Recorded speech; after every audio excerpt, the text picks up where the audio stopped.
perdona. Entonces, una cosa es a largo plazo y otra cosa es qué tenemos encima, ¿no? Tenemos encima 30 millones de plazas que no podemos cerrar de hoy para mañana, entiendo. Bueno, habrá quien opine que sí, por supuesto. Yo opino que no se puede pegar un salto de un día para otro. Y además hay una coyuntura de crecimiento, ¿eh? Entonces, bueno, lo primero que hay que hacer es, en la coyuntura de crecimiento, que es el caso que está pasando aquí, obligar, cuando menos, a que se aplique la ley, ¿no? Dices, bueno, es que la Comunidad de Castilla-León está autorizando en base a que se aplique la ley. Pues yo he visto un proyecto en Soria, que no he entendido nunca, porque exigen un tercio de terreno, del terreno necesario para aplicación, encima una zona de montes, encima al lado de un pantano, encima en parcelas de 200 metros o 300 metros, porque es una zona de minifundio, que a ver cómo aplican el purín, ¿entiendes? O sea, que no siempre, o sea, que la fuerza de las asociaciones ciudadanas, de algunos ayuntamientos y tal, muchas veces se puede basar en incumplimientos de parámetros legales a priori, en que los impactos ambientales no sean correctos, en que yo os puedo asegurar que si se piden las nuevas MTDs de purines que están, y avícola, que están muy basadas en amoníaco, no se monta una granja. Yo creo que ahí se ha pasado la Comisión 7 Pueblos igual, pero no se monta. Luego sí que hay una legislación, ¿Qué ocurre? Que no hay exigencias de cumplimiento, ¿no? Y a veces no se, ni siquiera se incluye esa legislación en los impactos ambientales, o se incluye erróneamente, como el caso este que os estoy comentando, ¿no? Entonces habría que buscar soluciones para lo que hay ahora, ¿no? O para eso. Voy a hablar como tecnólogo, ¿vale? Hemos visto una serie de problemas. Uno es el nitrógeno, otro es el amoníaco, Por supuesto está el consumo de agua, pero ese ya es un problema de que no sé, instalar una planta de purín en un sitio donde hay agua. Ahí está, ahí podemos llegar, Es decir, que lo menos que pueda haber es un estudio del régimen y del balance hídrico para decir, oye, es que aquí no cabe, Entonces, y ahí también la presión ciudadana es fundamental. Pero vamos a suponer que todos los demás parámetros se cumplen y que incluso, en el mejor caso, hay hasta terreno, ¿vale? Bueno, pues si hay hasta terreno, se puede aplicar al campo. Vamos a imaginar una explotación que sí que tiene terreno suficiente y se puede aplicar al campo de gas que existe. Desgraciadamente no es así, pero vamos a ponernos en un caso ideal. Pero claro, como decía antes, y ya he visto algunos asentir por ahí, el campo, los abonos se aplican una época del año y el purín se genera siempre. Y tú no puedes, aparte de que a veces es físico, no puedes ni entrar en el terreno, pero otras veces es que, joder, si echas el purín se lo lava y se va directamente al fondo, ¿vale? A las aguas subterráneas. Entonces hay que adaptar la aplicación a las necesidades agrícolas, con lo cual hay que almacenar. Y si almacenas generas metano. Bueno, pues eso está resuelto. Es que en Dinamarca acidifican. O sea, si tú le echas un poco de ácido al purín, bajas el pH a 5 y pico y no se va perdón, lo he dicho mal. Acidificar es, ahora os he liado yo, perdonad, rebobino, que os lo he explicado mal. Estaba diciendo que el purín, el nitrógeno, no se puede aplicar siempre, ¿no? Hay que almacenar. Si se almacena, se producen emisiones de metano. Luego hablamos del amoníaco, de metano. ¿Cuál es la solución? Hacer biodigestión. ¿Qué ocurre? Que es caro. Entonces, bueno, pues ahora veremos soluciones a que sea caro. El amoníaco, también hay emisiones de amoníaco. O sea, si se almacena, parte del purín se va como amoníaco a la atmósfera. Y eso también está limitado. Pues eso solo soluciona acidificando. Quiero decir, metano, biodigestión, amoníaco, acidificación. Acidificación es echar un poquito de ácido para bajar el nivel del pH. Y una buena separación sólido-líquido. En Cataluña hasta ahora lo único que están exigiendo es una separación sólido-líquido adecuada, de manera que tú una gran parte del purín, la fracción de estiércol sólido, ya estás quitándola de los mecanismos, eso sí que es transportable, sí que es valorizable, sí que tal, ¿no? La parte líquida es la que no es, y ahí queda muchísimo amoníaco, queda la mayor parte del amoníaco, bueno, la mitad del amoníaco, ¿eh? Entonces, al final, si tú haces biodigestión, haces separación sólido-líquido y acidificas el líquido, puedes almacenar el purín, esperar a que sea aplicable, o sea, son soluciones, digamos, para lo que ya existe y tenga terreno. Eso es viable, ¿no? Y no estamos hablando estamos hablando de que cuesta dinero. ¿Qué pasa? Que claro, cuesta pues 3 euros por tonelada, 4 euros por tonelada, o 6 en algunos casos. Depende, si es muy pequeña la planta, mucho más. Entonces, en Europa se ha hecho. Aquí no, porque aquí no se internalizan los costes, ¿vale? Entonces, ¿cuál es la solución económica a eso? Hay dos. Una, subvenciones a tocho y moche, que sería inviable porque serían enormes las subvenciones que habría que hacer. Y otra, es un tema en el que yo estoy muy identificado y un día me van a pegar 2 leches por ahí, porque es mi batalla, porque hay mucha gente opuesta. La otra es crear un sistema integrado de gestión. Habéis visto que en mi currículum yo he trabajado en residuos toda la vida, pero también en residuos minerales y en residuos petrolíferos, y de hecho tengo alguna tecnología para temas de aceites minerales usados, de regeneración y tal. Entonces, todos los sistemas de residuos tienen un sistema integrado de gestión. O sea, tú cuando vas a cambiar un neumático, Signus te pone la factura, tanto por el neumático, no sé cuánto vale en neumáticos. En aceites creo que son 6 céntimos. Aceite usado te ponen 6 céntimos la factura. Ecoembes lo hace a través de los ayuntamientos, pero te está cargando los de la industria farmacéutica, la electrónica, todos, ¿no?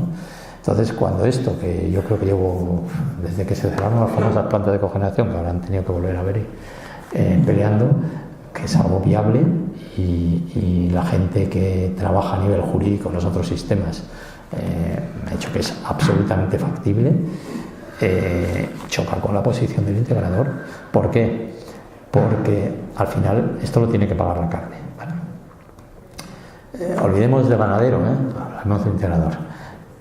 ¿Quién controla el precio de la carne? Va a decir, no, los mercados de Lérida y tal. Joder, ¿y quién controla los mercados de Lérida? Los que manejan volúmenes, ¿vale?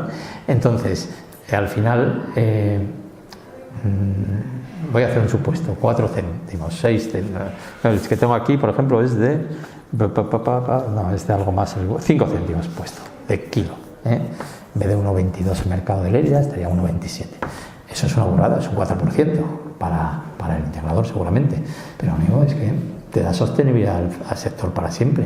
Dejas de ser una burbuja, y luego ya iremos buscando la sostenibilidad del sector, pero quita la contaminación ahora, que la puedes hacer, Entonces,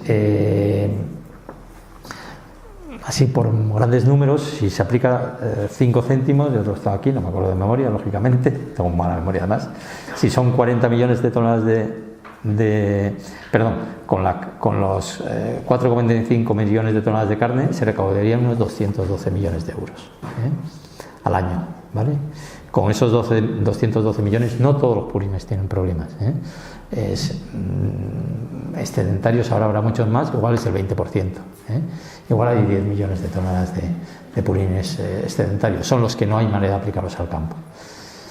Al resto se le da una dotación para que puedan hacer biodigestión, para que a lo mejor las administraciones autonómicas tienen que ayudar para que puedan hacer biodigestión, y con eso estás dándole a lo mejor 2 o 3 euros por tonelada en general a los purines, y a los sedentarios sí, a lo mejor hay que darles 12 euros, pero te sobra dinero para hacer divulgación, para buscar caminos hacia otros caminos hacia la sostenibilidad.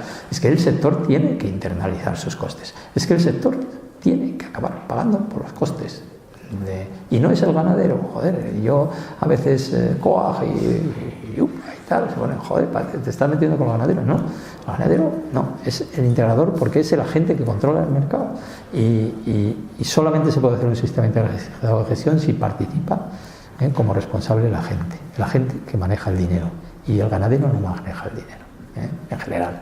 Todavía quedan algunos, entonces será por encima del que maneja dinero, es el matadero, ¿vale? Bueno, y eso es un poquito mi mi rollo, ¿eh? Ahora yo creo que una de dos, si queréis preguntar sobre alguno de estos temas o discutir o decir no tienen ni puñetera idea y tal, pues aquí estamos. Y luego si queréis hablar de temas concretos, como pues, los comentamos también.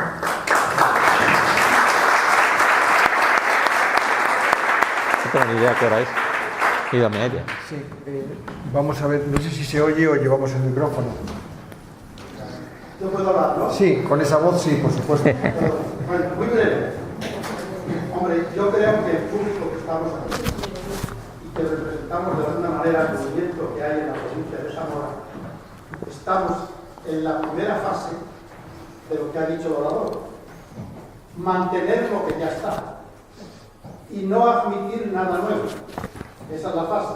Por una sencilla razón, porque los datos son que Castilla y León tiene más de 4 millones de cerdos, Zamora produce más de 400.000, a nosotros nos sobra, y ahora el problema que lo solucione, tenemos que solucionar todo, pero siendo un poco egoísta, que lo solucionen aquellos industriales que quieran producirlo para exportar, para negociar y demás, pero que no nos contaminen, porque el lío que hay entre el amoníaco, el metano, el crear las generaciones, que por cierto en Asturias hay una gran fábrica hace mucho tiempo de producción de energía eléctrica con el biogás.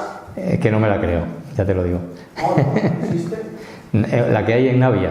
No, la del vertedero de los residuos sólidos. Ah, no, pero bueno, eso es otro mundo, quiero decirlo. Todos los plantas de residuos. El que produce energía eléctrica y produce. Pero sí, bueno, sí, pero eso pasa en la mayoría de los vertederos y es lo mejor que les puede pasar, ¿eh? O sea, todos pasan. lo mejor es que no haya vertederos. Y nosotros estamos dispuestos en nuestra lucha en demostrar que no debe haber más granjas porque no las necesitamos. Quien las necesite, pues es su problema. Nosotros necesitaremos otro tipo de industria, pero no la de producción del cerdo. A lo mejor el transformar el cerdo sí, pero no producirlo. Y no hay, yo creo que nadie se puede creer que no van a contaminar ni el aire, ni el agua, ni la tierra. Nadie. Entonces, yo creo que lo que estoy viendo en la provincia de Zamora es un gran rechazo. Por eso el día 13 del próximo mes tenemos una gran manifestación en esta provincia para decirle a la Junta de Castilla y León y a la delegación del gobierno y a la Diputación Provincial que no queremos más macrogranjas. Esa es la postura que yo creo que tenemos muchos en esta provincia. Sí, de todos modos, simplemente yo, disculpar porque yo he hablado mucho a nivel nacional, como probablemente tengo en otros sitios, pero también os he dicho que aquí, si se aplica bien la normativa, si se exigen las mejores tecnologías disponibles, no se hace una macrogranja. O sea que ya no solamente es de control, es que ahora mismo ya hay mecanismos legales. Lo que pasa es que cuando lees las autorizaciones de impacto ambientales, haremos esto, tendremos en cuenta, ¿no? ¿Cómo que tendrás en cuenta? ¿Qué vas a hacer para tener en cuenta eso? Entonces, si la administración lo lee con espíritu crítico, no lo autoriza. Luego hablaremos de esta historia de, no sé dónde, ¿cómo se llama el pueblo? De Tábara, ¿no?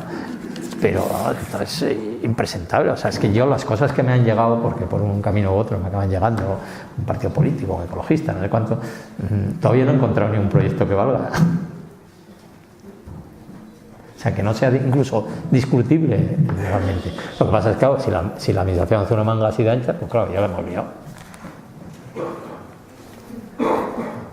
Bueno, quería intervenir sobre un tema que has comentado antes.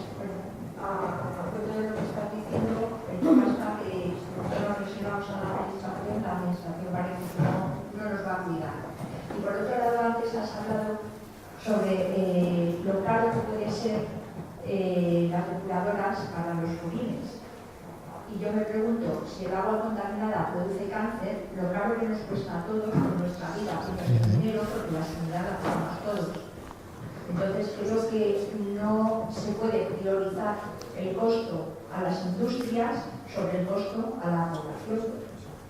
Totalmente de acuerdo. Totalmente, por eso estamos buscando medidas para que lo paguen, o sea, porque lo pueden pagar encima. Entiendo. Vamos a ver. Bueno, una cosa, en alguna forma de la presentación hay un tema que no se ha abordado, el tema de los olores.